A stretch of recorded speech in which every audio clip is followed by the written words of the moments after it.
Ciência, tecnologia, conhecimento e inovação. A arte, a vida, a beleza. Em ponto de ebulição.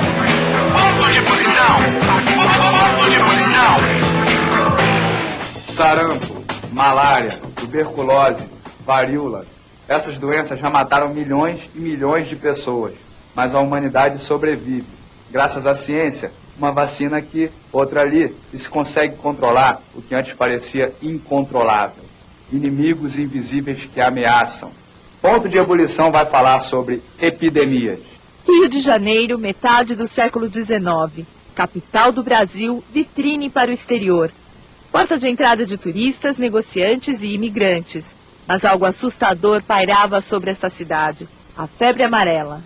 Ela era um grande tormento, quer dizer, assim, ela afastava o fluxo migratório do Brasil para outras regiões menos hostis, né? Buenos Aires foi uma região que recebeu grande parte do fluxo migratório para as Américas, Nova York, os Estados Unidos. Então, nesse período, as companhias de navegação estrangeiras começaram, inclusive, a suspender a navegação para o porto do Rio de Janeiro, porque ele era um porto mortífero, um porto empesteado, né? Além de matar, a febre amarela causava prejuízos econômicos. Virou uma epidemia. Peraí, mas em que momento uma doença se transforma em epidemia? Uma doença é classificada como epidemia quando contamina um grande número de pessoas durante um período determinado num certo território. Foram os casos, por exemplo, da gripe espanhola, do sarampo, da varíola e da tuberculose. Além, é claro, da febre amarela em vários países. Nos últimos anos, é a dengue que tem aparecido em forma de epidemia no Brasil. Durante muitas décadas, médicos e autoridades acreditavam que a febre amarela era causada por ambientes inadequados à saúde, sem saneamento básico, com condições precárias de habitação. Eles diziam que ares pestilentos causavam a doença. Para acabar com a epidemia, eles achavam que o Rio de Janeiro precisaria passar por uma reforma urbanística completa. Apenas um médico pensava diferente.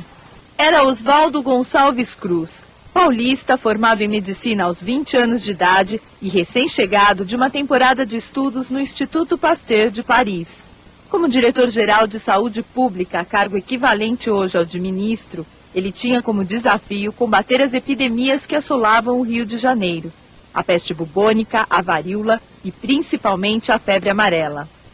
Ao contrário do pensamento comum, Oswaldo Cruz acreditava na teoria do médico cubano Carlos Juan Finley, publicada em 1880, de que a febre amarela tinha um mosquito como agente transmissor, o Aedes aegypti.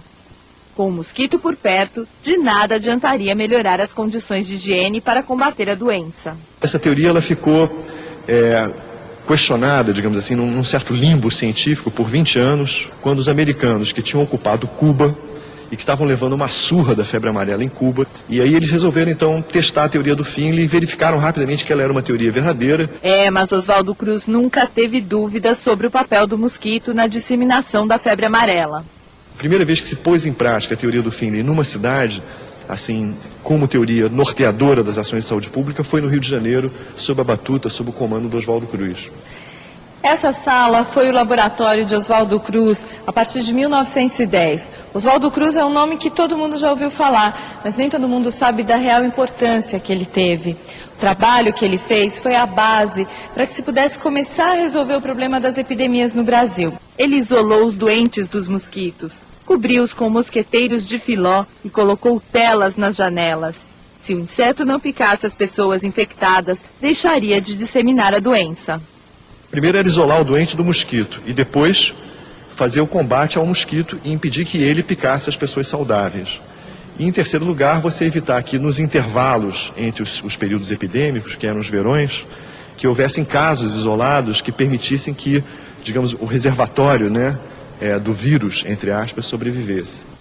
Oswaldo Cruz fez tudo isso sempre enfrentando oposição, mas ao mesmo tempo levando para sua equipe outros médicos de talento.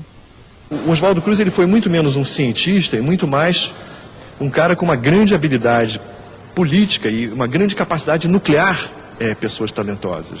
Vital Brasil, o Carlos Chagas, o Francisco Fajardo, o Chapeau Prévost. Ele foi a grande liderança desse grupo.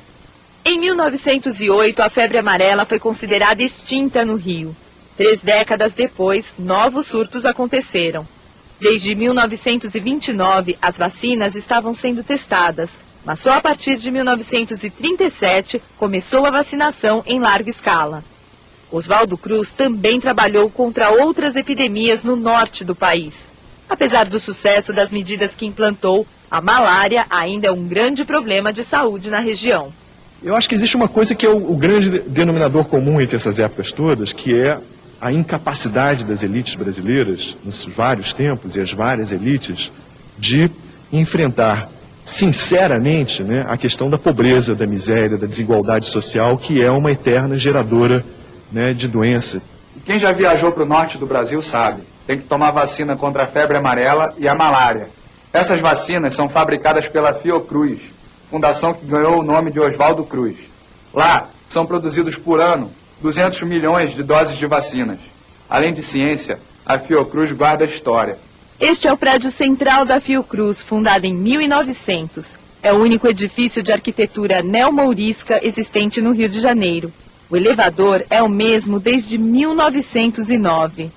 Nós temos um problema de lotação aqui. Vamos subir em 4, depois sobe mais 4. Não é isso? O trabalho de Jaime e de Pedro é pesquisar e contar a história desta instituição, a maior da América Latina em pesquisa biomédica.